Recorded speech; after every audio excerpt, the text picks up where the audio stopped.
All right, let's jump right into it. Fighting positions, individual, and really what we're talking about here is two-man fighting positions. There are other variants, of course. Before we do that, give me a minute for a rant. Let us, in this conversation, divest ourselves of the notion of, oh, that's obsolete. In the battle space, we tend to think of bows and arrows being obsolete. Archery is obsolete. Yet archery is still practiced world-round for hunting, meaning it's still lethal, and it's still lethal to humans. So while I don't want to overplay the impact of archery in the battle space, it does have a niche. This is my point, that we constantly tell ourselves that technology is obsolete, that tactic or technique or procedure is obsolete, that way of doing things is no longer the way it's done. This ignores doctrine, which doctrine is shaped and formed over centuries, even millennia. Not just a few years, 10 years, or even 20 years. That can contribute meaningfully to doctrine, but doctrine is shaped over very, very long periods of time. So while it might be easy to think, well, trench warfare, bunkers, static fighting positions, that came to an end at the conclusion of World War I, the reality is that they were instrumental and had great contribution and influence in World War II. All right, let's draw the line there. But wait, there's the Korean conflict, the Korean War, which saw both sides use extensively fighting positions, trench lines, all of those things. Well, if you want to draw the line then at 1953, then you'd have to, you'd be forced into recognizing that throughout the 1960s and into the 1970s, we saw trench warfare and static fighting positions used extensively in Vietnam, in the Middle East, in Pakistan and India wars. And then, of course, we saw this used in the war against Iraq and Iran throughout the 1980s. And in fact, we saw it in the early 90s when, once again, we see the Persian Gulf War start with very much static line defenses, both sides assuming them. Okay. But surely we can say, well, fine, it all ended in 1991. Did it? Because if you look at current day Ukraine, you still see this. That's my rant. I'll get off my high horse, but I am going to say that for those who say, wow, fighting positions with overhead cover, how obsolete, how archaic. Not at all. For everything, there's a time and place, and that includes the battle space. Let's get to the whiteboard. You are going to dig in a two-man fighting position. We are going to cover that. Step one is site selection. Now, site selection can be very, very big. Site selection means I can see the engagement area that I am supposed to see. The engagement area is where I want to engage the enemy, stop them, defeat them here. It's been selected by higher echelons other than us. But nonetheless, that says that's where they will see them come through. That's where we need to stop them. Then I need to be able to see. Not just see, but implement my weapon systems. Direct fire, rifle and machine gun, etc. And indirect fires, mortars, artillery, etc. Step two of site selection is that I need to be able to dig down. I need to be able to dig in the earth. And so if I'm at a place that doesn't allow me to do that because it's nothing but boulders, then our leaders are leaving us with very, very little option other than to dig up, right? Not to dig up rather, but to build up. And that's problematic. So let's think. You say, well, is it avoidable? No, it's not always avoidable. Think of some place like the Arctic, where you have permafrost that is frozen soil that might go 6 feet down. You're just not going to get into it without serious engineer support. And without that engineer support, there's no human way this shovel's going through that. You're left with the unhandsome, the undesirable situation of building your fighting positions up. Why is that problematic?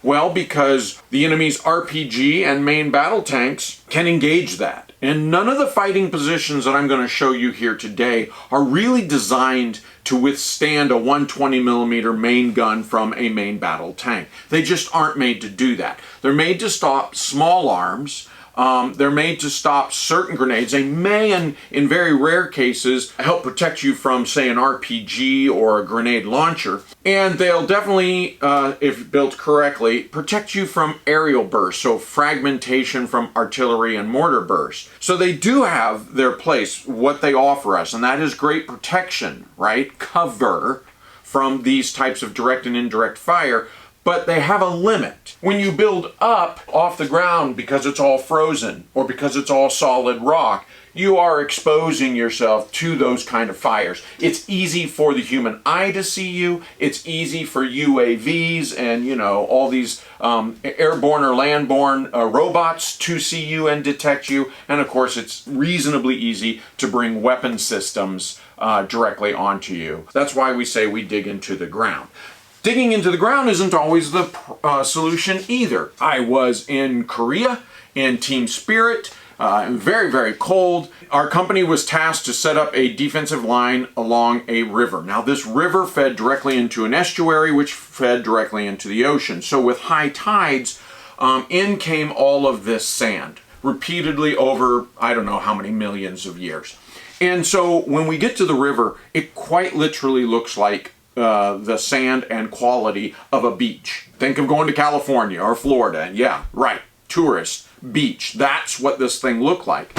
So not understanding what they were asking us to do, our officers, our company commander, and our platoon leader said, hey, here's our sector, dig in. We all started to dig in, and it went just exactly as you might imagine, those of you who have actually taken a plastic bucket and a plastic shovel and as a kid dug into the beach. You only get so far down before everything caves in. And for those people that were clever enough to find ways to hold the sand and rock from sliding back in, they would get fairly deep, close to the depth that they would need, only to have the whole thing slide back in anyway. And we literally had guys who were stuck thigh deep in sand. We'd have to dig them out before we could start redigging those holes. This continues all evening into the night until the next morning when the officers finally realize, okay, wait a minute, we don't have the tools to do this. We can continue to dig down, but we'll never get meaningful fighting positions out of this.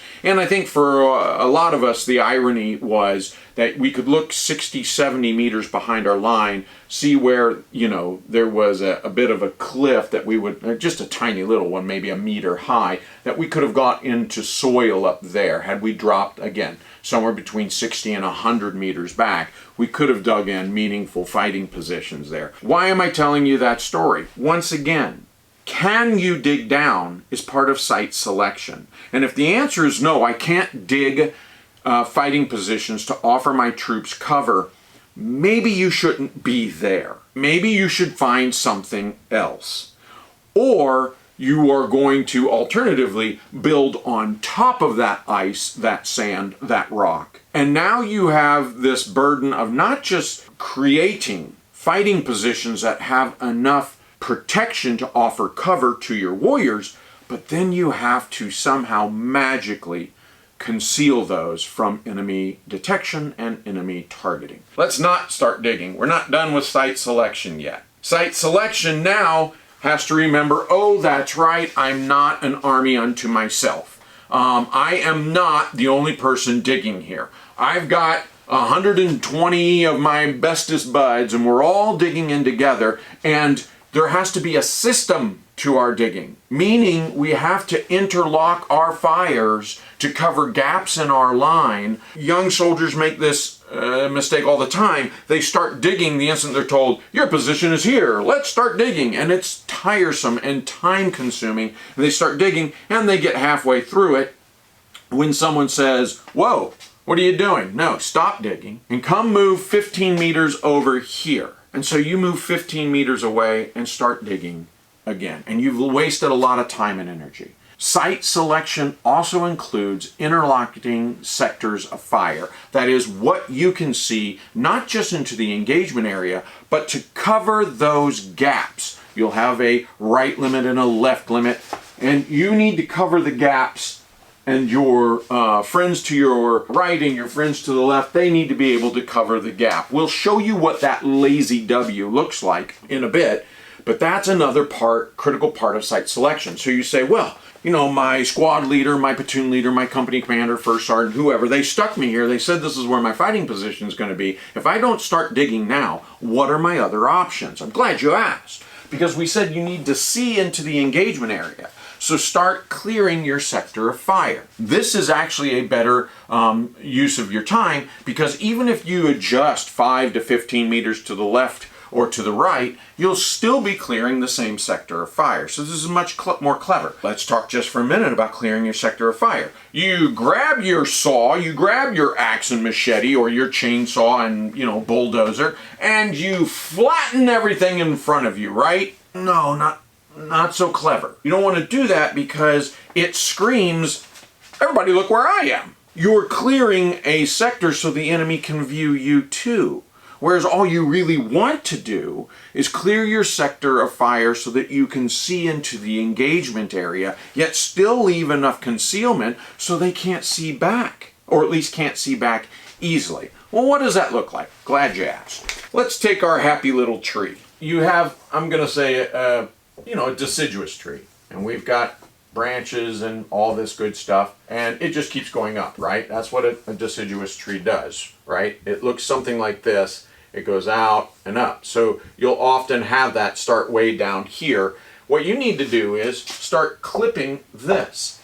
Anything closer to the ground. Remember, you're going to be at ground's level view, looking into an engagement area. So you don't want to cut this tree down. You don't even want to cut all this greenery down. What you want to do is chop it here and here so that you're removing that.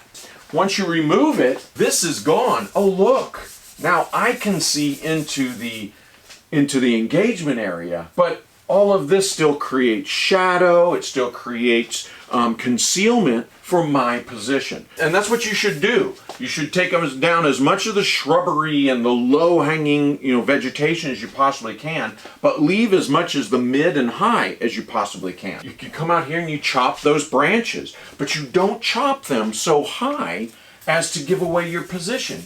You chop them, you remove them, you put them behind your position. You'll probably use that later to camouflage your fighting position, but at the very least, you don't want enemies seeing, oh, look at all that. Well, I guess the wood forest fairies came and, trimmed all the trees and left all this garbage and clutter everywhere. Once again, giving away your position. Remember, whatever you're disturbing in nature, you want to put behind your position so that the enemy cannot see it. And better yet, put it well underneath the canopy so drones and UAVs can't see that you've clipped this either or dug it up. We'll talk about this more. So this is the first thing you can do when someone says, hey, you guys are going to be here. Great. Put one man on security or every other position, whatever your SOP in your unit is, and you go about clearing your sector of fire.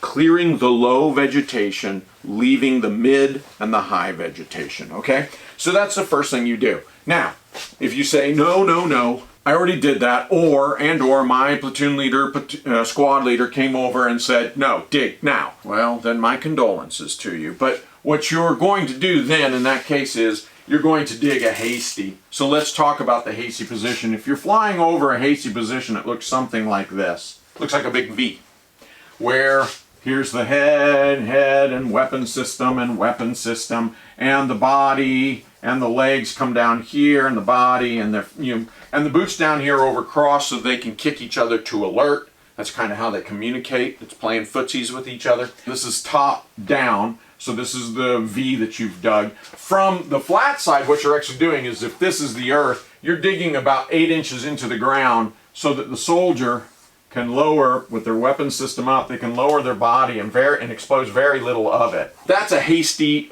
fighting position, often called a shell scrape. Some people call it a ranger grave. It goes by many silly names, but it's a hasty position. It offers no overhead cover. It offers very little in the way of covering concealment, though indeed you can conceal it, and should. Particularly as you dig, what we tend to do is fill sandbags and put them to the front and to the flanks of our position as needed. And we're doing that. So you wind up camouflaging those sandbags, just offering that much more position or protection. And you can start digging that. It's often what they have you do And the grand mistake, by the way, it's fine for what I'm going to say next is to put a tree here, because it creates all these roots. And we always, when two-man positions, we always were looking for a tree, and rightfully so. But when we start to dig, you don't want to look for a tree. Now, the other option is to remember that your hasty position, once again, may not be the exact location, and often isn't, of your two-man fighting position that we're going to get into. Sometimes you have to dig a hasty first, all right? But this is a temporary solution. We need to continually improve our fighting position. We always want to improve our position. And so we're going to talk about that next. We're going to look at the two-man fighting position now that we have done the first thing, site selection. Can I see the engagement area? Can I dig down here, or do I have to build up? And then, like I said, you start your orders of work, which should first be clearing that sector of fire. And then, if time permits, you go ahead and start digging a hasty. Sometimes you luck out and you are exactly where you need to be. Everybody goes as the platoon leader does his sector sketch, as the squad leaders do their sector sketch, as the company commander does his sector sketch of his entire line. You look out and they say, oh wow, our left is tied in correctly, our right is tied in correctly, everybody is where we want them to be, or at least the vast majority of them. Yeah, this looks good. Go ahead and start digging it. And we'll talk about that next. All right, now with a clean whiteboard, let's jump into the construction of a two-man fighting position. Now we are digging down into the earth. Use whatever tools you can. If you have a backhoe, start with that and then just shape it out from there. How deep, though, is the very first question, then dimensions. So let's talk dimensions. How deep? Armpit deep. If you're shorter than me, to your armpits. Yes, there can be a slant or two different depths of the same two-man fighting position. I got a guy here, he's 5'6". I got a guy over here, he's 6'2". They're gonna have two different depths. The next thing you have is people will tell you 3 M16s long. Well, M4s are a lot shorter, but what you're looking for is roughly, very roughly, 3 meters, 10 feet. And so, again, looking down from a helicopter, we want to do that. Can it be curved? Yes, that is an acceptable variation. And again, if you do have a tree or a big boulder here, it might need to be curved. Let's say that's the front. You would curve it so that you can actually come back that way. The dimensions there are roughly 10 feet by roughly 3 feet, or 3 meters by 1 meter. You can say it that way. It's not exact, but nonetheless, for two people to fit, that's what you want to do. Here's a little secret. What I'm going to show you is that it's going to go farther. It is going to go actually all the way out here. That's overhead cover. Each one of these represents lumber or logs, then sandbagged and tarped, then dirt and sod or camouflage on top of it. This is overhead cover that is 18 inches deep. There's two variations of fighting position that we're going to cover here, meaning two-man fighting positions, and they're only slight variations. We'll get into that in a second. Point here is this is 18 inches deep. Now that used to be 12 inches deep way back in the day.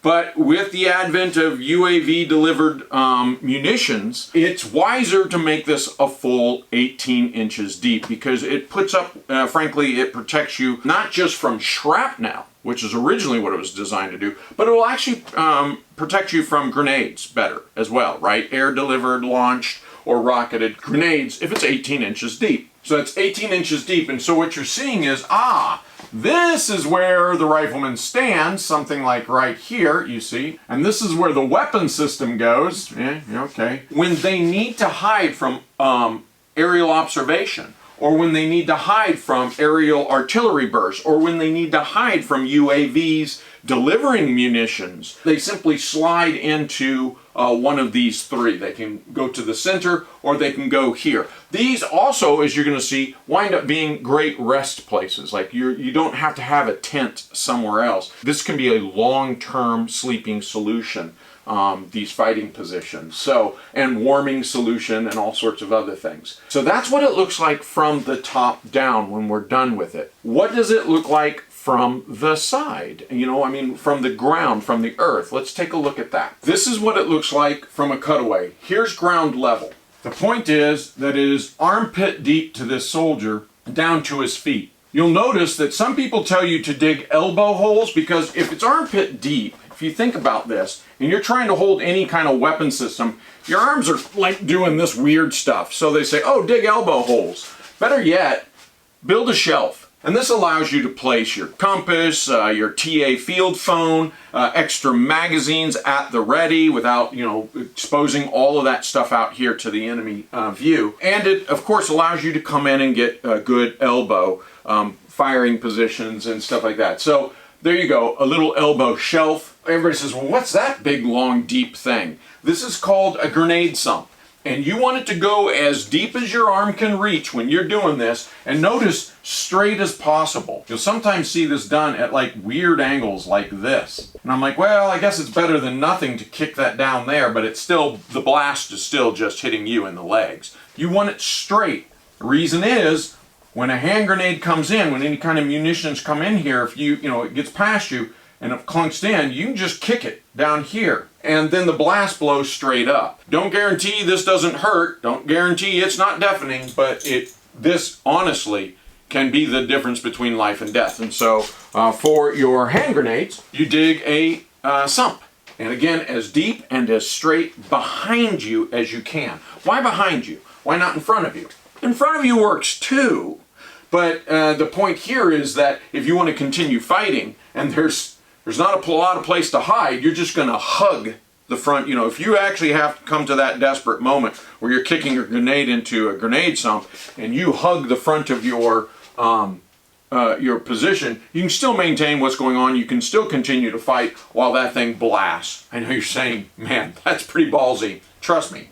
When grenades get into a sump, you're in a really hairy situation. How's one other kind of winning feature about it? And that is on the rainiest of days, what we don't like to talk about is holes fill with water. And it's nice to have that filling first. This is what the fighting position looks like from the side. There's two types of fighting positions, and the way that I've always thought of this is supported and unsupported. And what I mean by that is, if I have tanks that are embedded with me, and I've had it both as mechanized infantry regiments and light infantry regiments supported by tanks and artillery and things like that, then they are firing into the engagement area with me. And chances are they're not in front of my position, chances are they're not to the side of my position, but those great big monstrous beasts are sitting somewhere behind my position.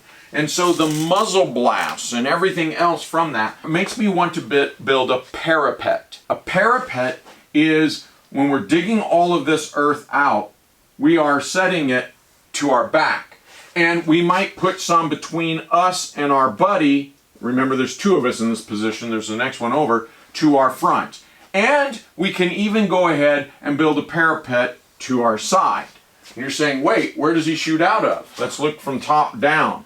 What this means is, looking that way, shooting that way, we've got a parapet here, a parapet probably connecting all of this. This parapet, frankly, might stretch back like this, connects all of it. This big E-looking thing is built up earth. They're earthen works that protect from the flanks. They protect from fire and blast from the flanks and from the rear. They even have some modest protection from the front. Not a whole lot, but at least some. So why wouldn't we want those parapets? They're wonderful. They protect us from blast from our own weapon systems behind us, artillery, shrapnel flying around, and again, offer some modest protection from frontal fires as well. They're great. The disadvantage of the parapet is that it's easier to be seen and detected in most environments. Even if we painstakingly camouflage this, and we'll talk about how to do that in the next phase of building your fighting position, even if we do that, you can't get around the fact that you're building a lump in the earth. And some places that sticks out like a sore thumb. And other places it doesn't. And if it does, if you can hide that and conceal that, fantastic, hallelujah, let's do it. Also, if you do have tanks firing in your defense, you don't really have much choice. But if the enemy can see it easy, then they can target it easy, or easier anyway. And now you're looking, these things are made to stop small arms. they don't stop RPG-7s very well, or any other kind of rocket-delivered grenades or anti-tank, anti-bunker sort of munitions. This not only makes it easier to see where to shoot those, but also it gives it something to hit. You say something to hit? Yes, imagine if this was completely level. Let's take those away. Let's take that dirt and let's use it for other things and bury it so that it doesn't exist.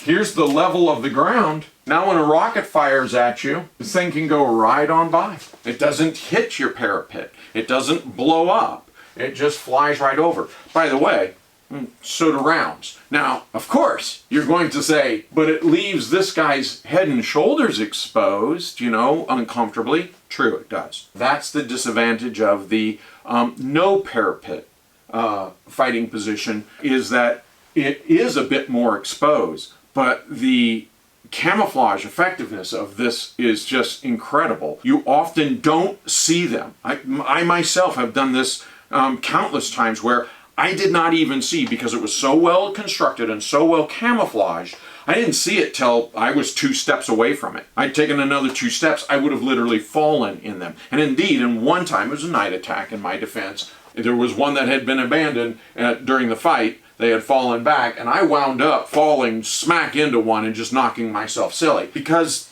this type of build, I'm telling you, it's very, very difficult to see. What you normally detect is the soldiers in them rather than the position themselves, which is saying something, because the soldiers, if they're doing anything smart, they have camouflaged themselves, their weapons, their helmets, their faces, their skin, and so they're very well blended into that environment. It's almost impossible to see them. The unsupported, meaning no tanks, no direct fire artillery, there's no one back behind you with massive munitions that you need to protect yourself from. The unsupported fighting position completely hides those parapets. That is, we pick up the dirt in those vinyl tarps I was talking about, and little by little we take them behind us and we put them underneath, you know, shade trees so they can't be seen by UAVs. Certainly can't, we don't put it into the front so the enemy can't see it. If there's a creek, we can, like, you know, dump it into a river or creek behind us, or a ditch or something like that. Some kind of defilade behind our fighting position. You have to carry that to hide it. You don't carry all of it, as a matter of fact, because remember those overhead cover. Well, in addition to a little knob, you're going to dig for overhead cover, you're going to dig a little deeper here. So it's going to look something like this. And then you're going to place logs or lumber. It's usually the very first thing you place. Logs, cut logs, so you need chainsaws and saws, right? Timber saws and stuff like that. Or, you know, engineer support's going to bring out 4x4s for you. But you place that and you lay them out.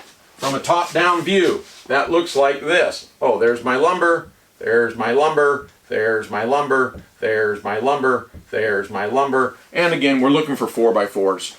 So you get 6-inch logs, you get the equivalent of a 4x4. And so you're going to cut down trees. Oh, I'm going to cut down trees around me. No! You're going to go way behind yourself and cut down trees and then cut them into the proper lengths and everything else. Yes, chainsaws. Yes, chainsaws running in the forest. Yeah, I know. You're saying, wow, that's noisy. Yes, so are backhoes. We have to dig in quick. This is not a silent operation. So we put in the logs here. The next thing you're going to do is take your second tarp, yes, a poncho liner, a vinyl tarp, something that you'll never use. A space blanket would be nice. And you're going to put that on top of it. In fact, I'm going to use a different color to indicate that. Let me put this here. Oh, waterproofing. Waterproofing on top of the big lumber logs or 4x4s or whatever. Why? You guessed it, waterproofing. I don't want it to rain and it's going to seep through everything else. Then what do we put on? Well, on top of that, because these are 4x4s or 6x6s, now I'm going to start putting in my sandbags. Remember that?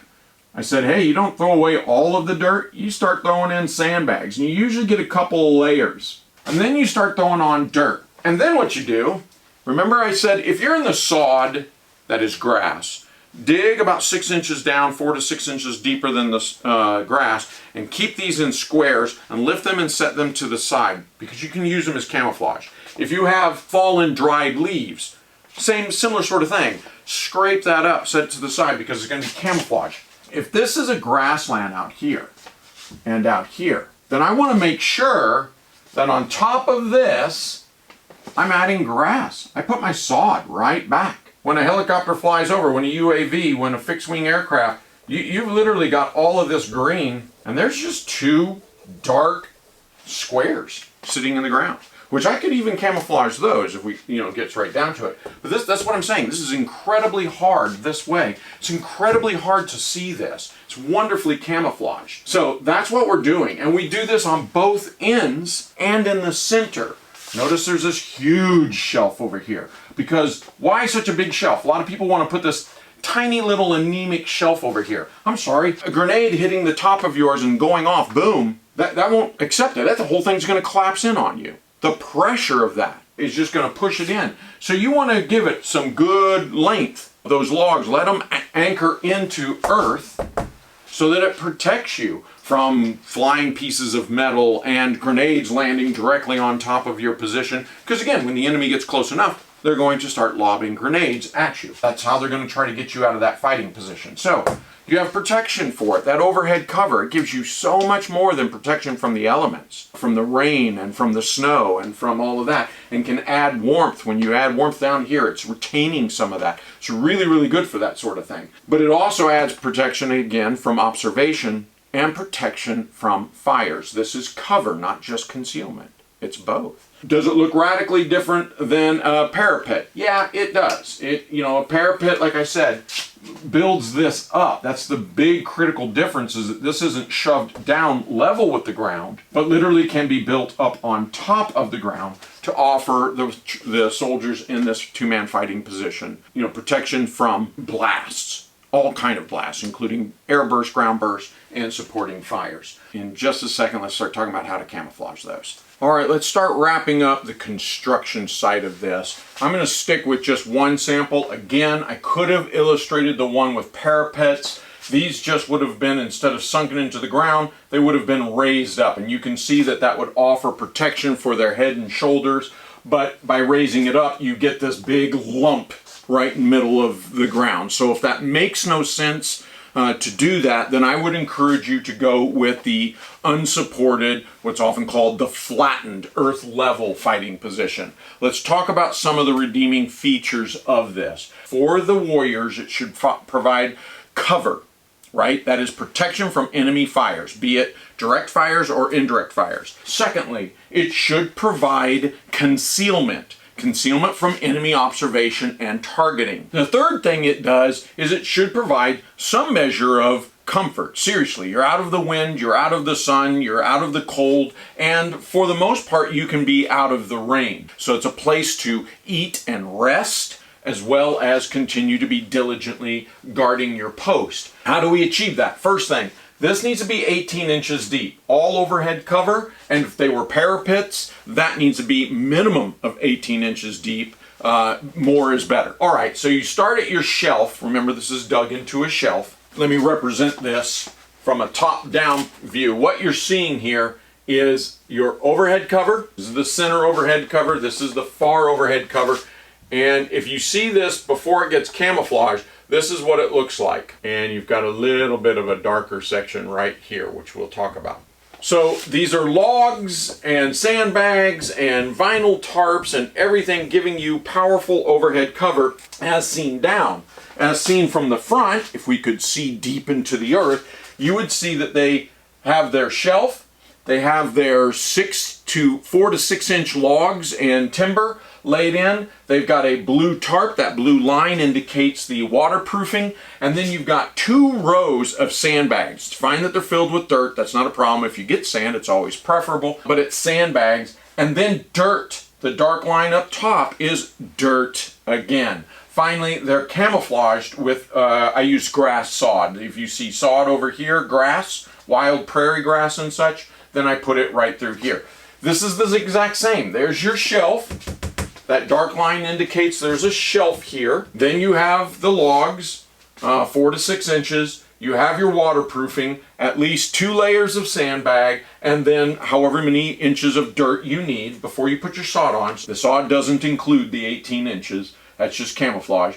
you need 18 inches of overhead. Then you dig down. Notice what I did here was put a little bit of a step here. Why did I do that? Why did I step up? Well, for two very, very good reasons. You know, they can quickly sit, both of them. If aerial bursts start to come in, they quickly sit and they get quite a bit of protection. Unless the dang thing is right overhead, it's going to give them quite a bit of protection from aerial bursts and from ground bursts, for that matter.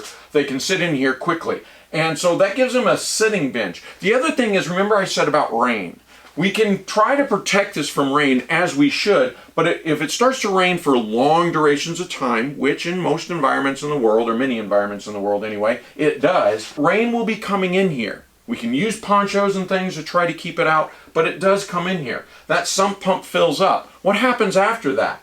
If you've got like creature comfort items, even sleeping bags and stuff like that, rucksacks in here, and you've leveled this off, well, you've given yourself more room, but my gosh, as soon as that sump pump fills up, all that's getting wet. So this is keeping that stuff, your sustainment gear for comfort, high and dry. That's what you're trying to do. Low enough that they can sit quickly. Just, I'm facing out, oh no, aerial burst. I just duck my head and have a seat, right, underneath overhead cover. And this can go back farther too, by the way. Some people say, well, can you do it long enough that you could actually roll out a sleeping bag and sleep there? Certainly you could, but at least sit there. And so that's where you're going to keep your sustainment gear. There we go, overhead cover, overhead cover, overhead cover. The dot, dot, dot down here is the sump pump that I drew as a dark line back here. It's all the way on the back side as a general rule of thumb. It's on the back side of your fighting position. You can see that you taper it down and into the ground, but as straight as possible on that back, so if it has a blast, it blows directly upward.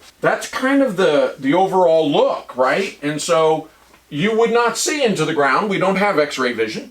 What you would see really is above my arms. You'd see grass. And then you'd see two camouflage faces with camouflage helmets pointing camouflage weapons at you. And you probably wouldn't see this until you were right up on top of them, far too late to do anything about it. Look at that. That gives wonderful protection. And you know, you go, oh, body armor, body armor, body armor. Would I wear body armor in here? Yes. Does it really help a lot? At this point, no. We've kind of mitigated that.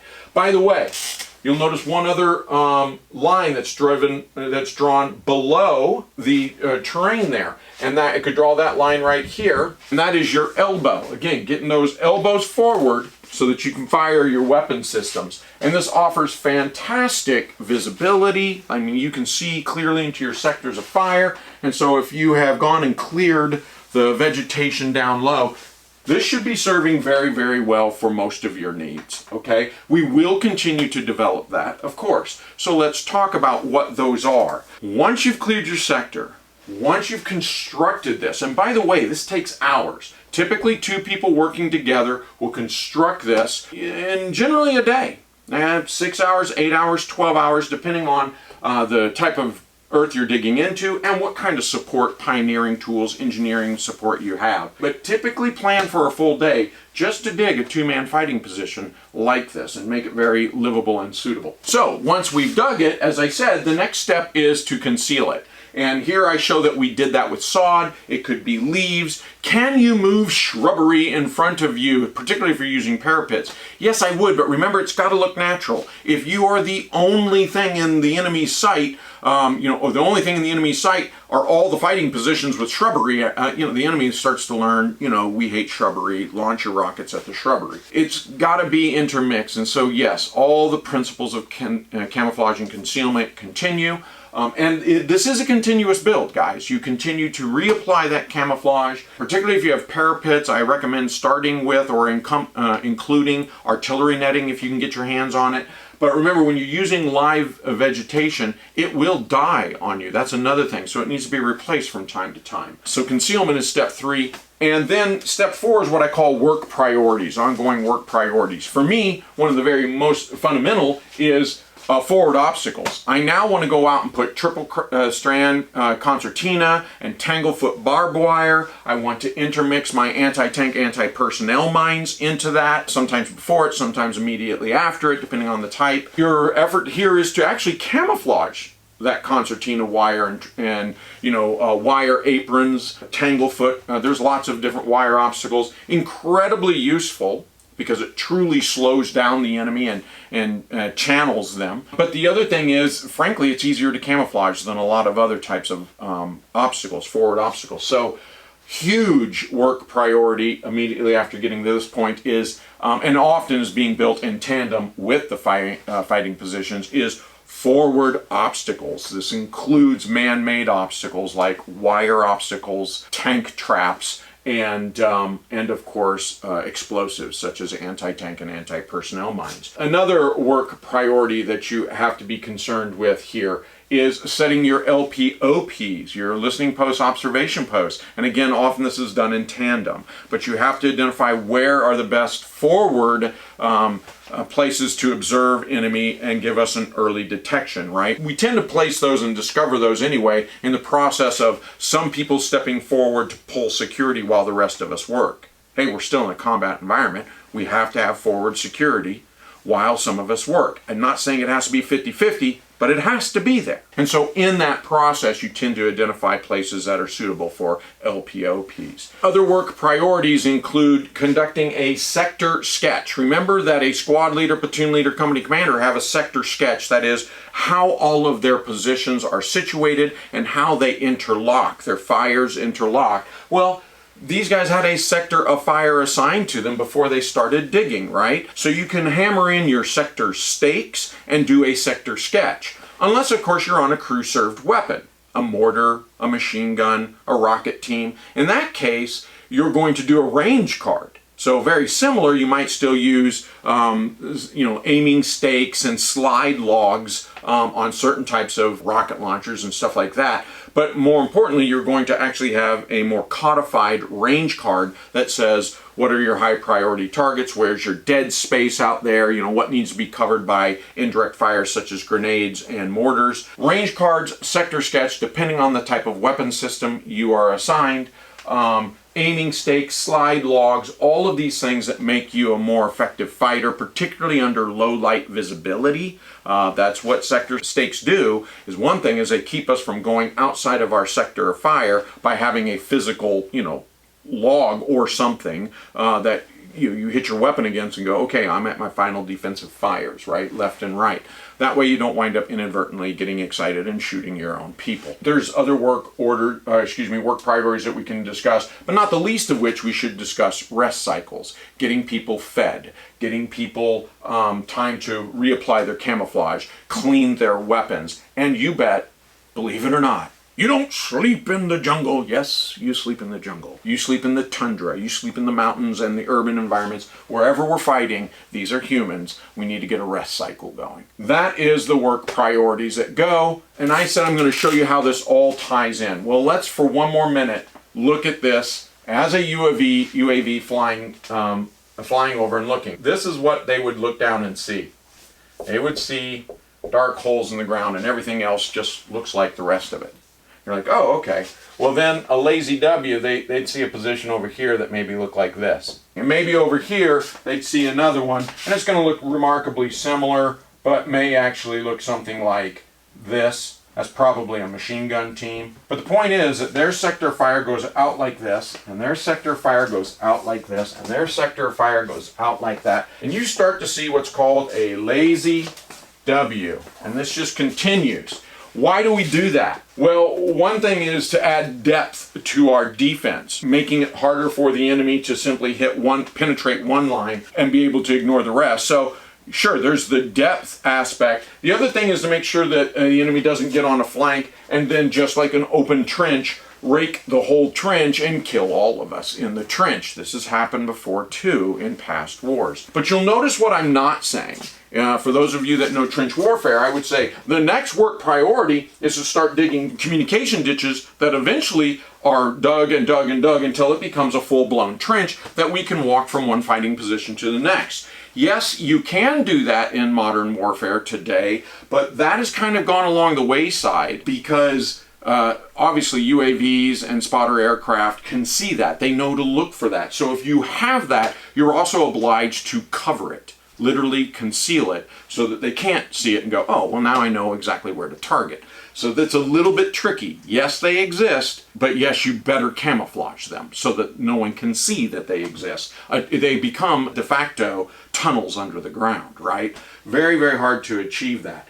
But we do want to establish communication between these. You say, oh, he means radios. Well, we mean many different things, not the least of which are landlines. That's right, field phones. Field phones connect these brilliantly, and one tiny little piece of wire can be buried or camouflaged sufficiently so that UAVs and spotter aircraft can't see that at all. And so, particularly if you have overhead trees, these start to all but disappear to any enemy observation from the air.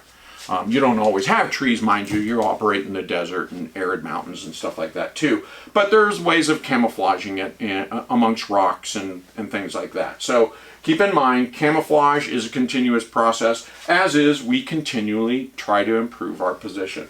That's a two-man fighting position in a nutshell. There's so much to be said about this. You would be kind of surprised about the science behind angles of fire and the need of barriers, how thick they each need to be for different types of calibers and munitions fired at you. There's quite a bit of science here. You can see there's quite a bit of art, but this is just an introduction to the two-man fighting position. Enough said for today. More later. Thank you.